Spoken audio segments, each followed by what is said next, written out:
لا تدع العثرات تثنيك، بل استخدمها في بناء قوتك وإصرارك. السلام عليكم، أسعد الله أوقاتكم بكل خير. كيف حالكم؟ إن شاء الله طيبين. معكم أخوكم عبد الله أو إكس مسح. كل عام وأنتم بألف خير بعد الزحمة، وتقبل الله منا ومنكم صالح الأعمال وعيدكم مبارك. واليوم رجعت لكم بمقطع جديد وفكرة جديدة بإذن الله راح تعجبكم. في الموقع هذا راح أسوي مشتل خاص أو بيت محمي للمزرعة، بحيث أغذي المزرعة من الأشجار وتكون متأقلمة مع موية البير حقي، لأن موية البير حقي مالحة ملوحة تقريبا 6740 جزء من مليون. وجربتها على بذور السدر البلدي والقرض الأفريقي والطلح الملحي، ونبتت البذور ولله الحمد. فقررت أسوي بيت محمي بحيث أني أزرع فيه، وإذا وصلت الشجرة لنص متر بعدها أنقلها للأرض مباشرة. البيت المحمي اللي راح أسويه له فوائد كثيرة. أولها سهل إنبات البذور فيه، ويحمي الأشجار إذا طلعت من حرارة الشمس الحارقة. نصحوني بشبك الروكلين نسبة الظل 70%، وكذلك يحمي البذور من الطيور، لأن الطيور أكلت بذور كثيرة زرعتها في الأرض مباشرة.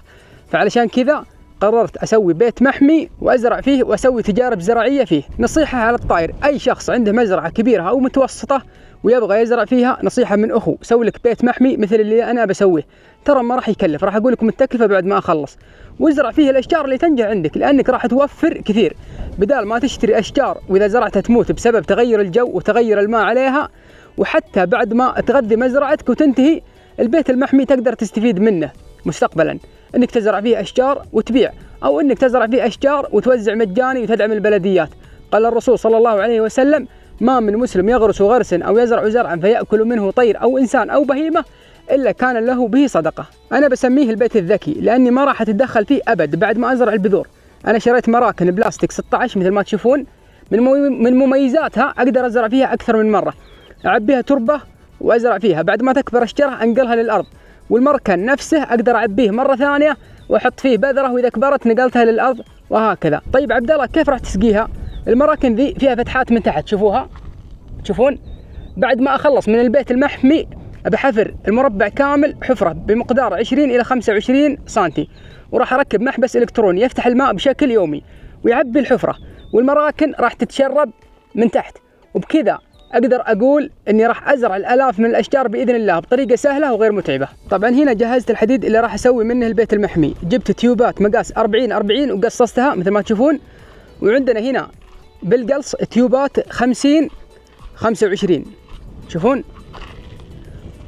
راح اتوكل على الله وابدا. تعرفون دخلنا فصل الصيف والشغل فيه متعب شوي، وانا نظامي اشتغل من بعد الظهر الى اذان المغرب، فاتمنى تقدرون التعب بالضغط على زر اللايك والاشتراك بالقناه اذا انتم ما انتم مشتركين.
الحمد لله والشكر. اليوم الأول انتهيت من تلحيم أو تفصيل الجهتين.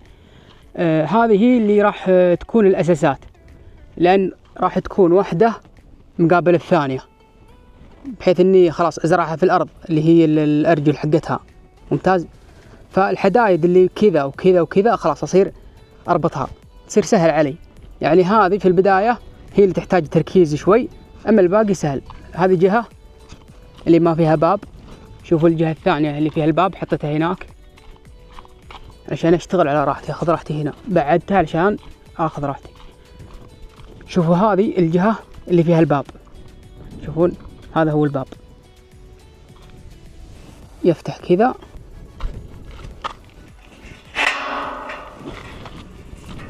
هذا الباب فتح، سكر كذا، سكر. طبعا راح ادهن الارجل من الحين بالعازل اللي ضد الصدى، علشان بكره اصير احفر لها واحط اثبتها في الارض باسمنت.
الحمد لله والشكر، اليوم الثاني قدرت أحفر الحفر وأثبت الهيكل أو الأجزاء اللي أمس فصلتها. شوفوا الجهة هذه اللي فيها الباب، شوفونها.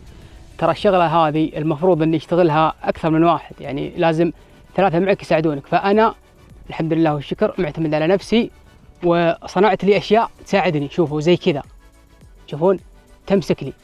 ربطت الأسياخ من هنا وكذلك ربطتها من تحت وكذا، فساعدتني ومسكت لي. شوفوا على خط واحد، ما شاء الله تبارك الرحمن. حطيت هناك شخص يساعدني وهنا شخص يساعدني اللي هم هذولا. يعطيكم العافية ما قصرتوا. وهنا كذلك نفسها، هاي توني مخلصها الحين. حطيت اسمنت.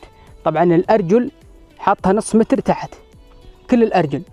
باقي لنا هنا واحدة نحفر لها، إذا لحمنا اللي هو من الجهة هذه أو من الجزء هذا للجزء هذاك، إذا لحمنا اللي هو التيوبات هذه، راح نزرع هنا أرجل ثانية علشان تساعد وتصير قوية. فمثل ما تشوفون. طبعا كم المقاس؟ أتوقع أني قلت لكم قبل، ما أدري نسيت والله، بس مقاس البيت المحمي 6 متر في 6 متر، يعني 6 في 6 تقريبا. بحسبتي يشيل اللي هو المراكن البلاستيك اللي أنا جبتها، يشيل تقريبا فوق 1100 مركن، يعني 1100 شجرة راح يشيلها إن شاء الله. شوفوا هنا الميزان،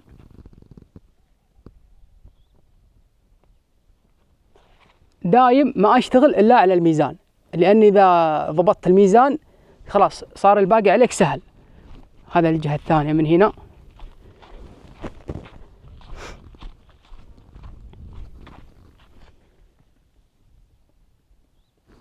تشوفون. فهذا اللي قدرت أسويه اليوم. بكرة إن شاء الله راح أرجع وأكمل الباقي.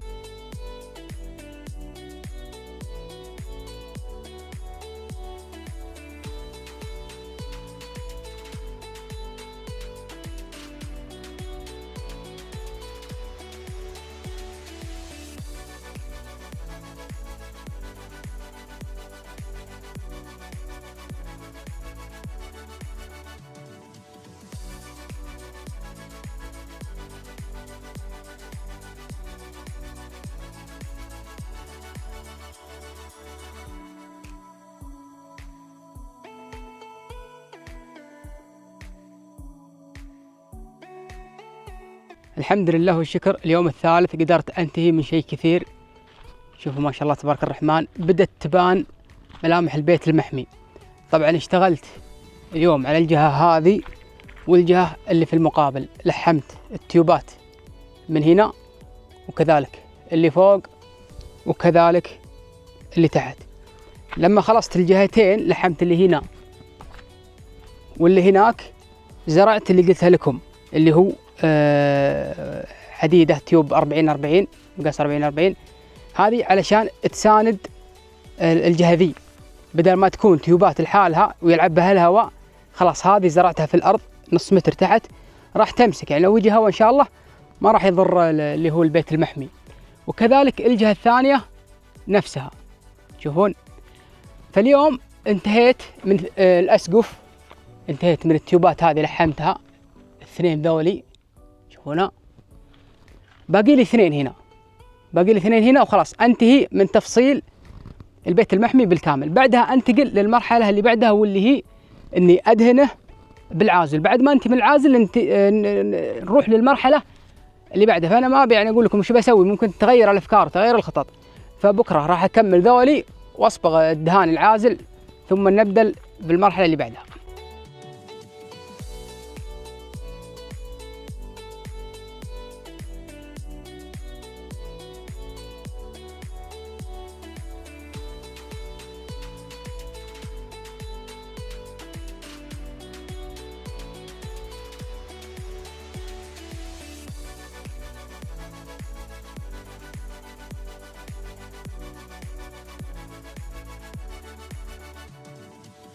الحمد لله والشكر، اليوم الرابع انتهيت من العزل بالكامل.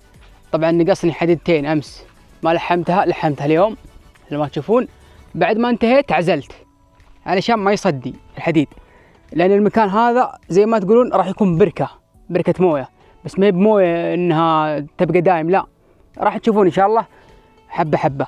فلازم اعزل الحديد من البداية علشان ما يصدي بعدين.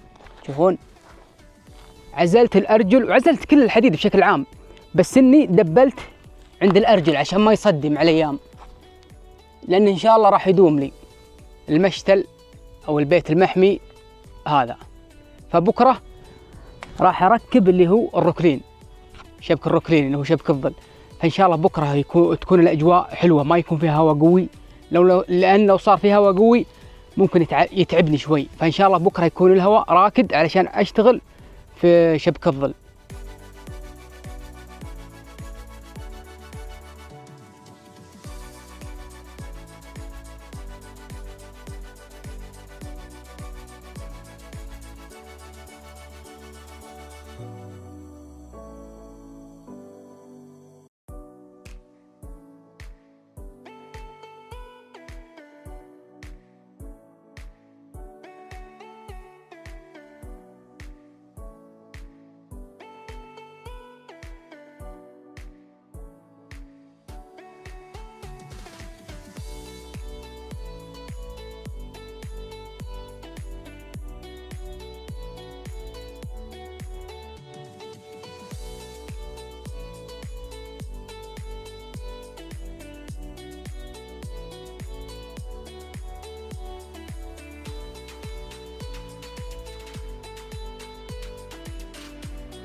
الحمد لله والشكر، بالعزيمة والإصرار قدرت أنتهي من المشتل أو البيت المحمي مثل ما تشوفون. هذا الشكل النهائي والأخير. اذكروا الله، وأتمنى تقدرون التعب بالضغط على زر اللايك والاشتراك بالقناة إذا أنتم مشتركين. طبعا مثل ما تشوفون ركبت اللي هو شبك الروكلين، ما واجهت أي مشاكل. جاء في هواء قوي نوعا ما، بس الحمد لله ما سبب مشاكل، قدرت أركبه. بعد ما ركبته حطيت اللي هي الليات هذه، تشوفونها، حطيت الليات هذه وصرت أثبت بالمسامير. هذه إن شاء الله أضمن إن شاء الله إنه يعني تمسكه. شوفوا مشدود صح، تشوفون.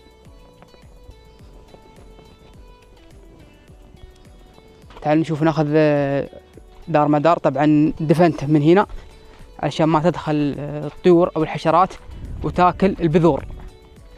الحين هذا من برا، شوفوا. طبعا مثبت بمسامير من كل الجهات، والليات هذه برضو تشوفون. راح اقول لكم كم كلفني البيت المحمي، بس خلوني اوريكم اياه. تعالوا نشوف من داخل. طبعا هنا الباب، نقول بسم الله. تشوفون قسمته الى 4 مربعات. هنا مثلا راح يكون نوع اشجار، هنا راح يكون نوع اشجار، هنا راح يكون نوع اشجار، هنا راح يكون نوع اشجار. فكل مربع راح تقريبا راح ياخذ من 200 الى 300 اللي هي شجرة او مركن. المركن اللي هو البلاستيك زي هذا، شوفوه، شوفونه. طبعا لما حفرت خليت هذا هنا، هذا علشان مثلا اذا بغيت اجي ادخل واشيل الشتلات، اجي من هنا واشيل. حطيت الخشب هذا ليش؟ تعرفون ليش حطيت الخشب هذا؟ علشان اذا مشيت من هنا ما ينهدم من هنا، ما يطيح، ما يتهايل. فهذا الخشب اللي انا حطيته في المربعات هذه كلها علشان تمسك لي التربه اللي هنا. مثلا اذا جيت امشي كذا، شوفوا، يصير ما تطيح التربه، خلاص امورها تمام. فهذا اللي قدرت اسويه في المقطع هذا. طبعا في المقطع الجاي ان شاء الله راح نجيب اللي هو الري، اللي حق الري اللي من هنا، اللي راح يسقي الاحواض هذه، وراح نزرع الاحواض هذه كلها، وراح تشوفون. الحين راح اقول لكم كم التكلفه بالكامل، فاكتبوا في الكومنت الحين تتوقعون كم كلفني، وبعدها راح اقول لكم. طبعا التكلفه الاجماليه اللي هي شامله الحديد، شامله الدهان العازل، شامله شبك الروكلين، شامله المسامير، شامله الليات، شامله الادوات شو اسمه الري اللي هي الليات والمحابس. كم تتوقعون؟ كتبتوا في الكومنت، ابى اقول لكم الحين. كلفني البيت المحمي اللي انتم تشوفونه هذا مقاس 6 متر في 6 متر، ارتفاع 2.5 متر، كلفني 1800 ريال سعودي. فتشوفون انه يستاهل هالسعر، ولا تشوفون انه والله غالي ومبالغ في السعر؟ فاكتبوا لي في الكومنت، خلونا نشوف تقييمكم للسعر. الى هنا وصلت معكم الى نهايه المقطع. اتمنى المقطع عجبكم، لا تنسون الضغط على زر اللايك والاشتراك بالقناه اذا انتم مشتركين، ونسخ رابط المقطع ونشره لكل اخوياكم. كان معكم اخوكم عبد الله او اكس مسح. اشوفكم في المقاطع الجايه. سلام عليكم.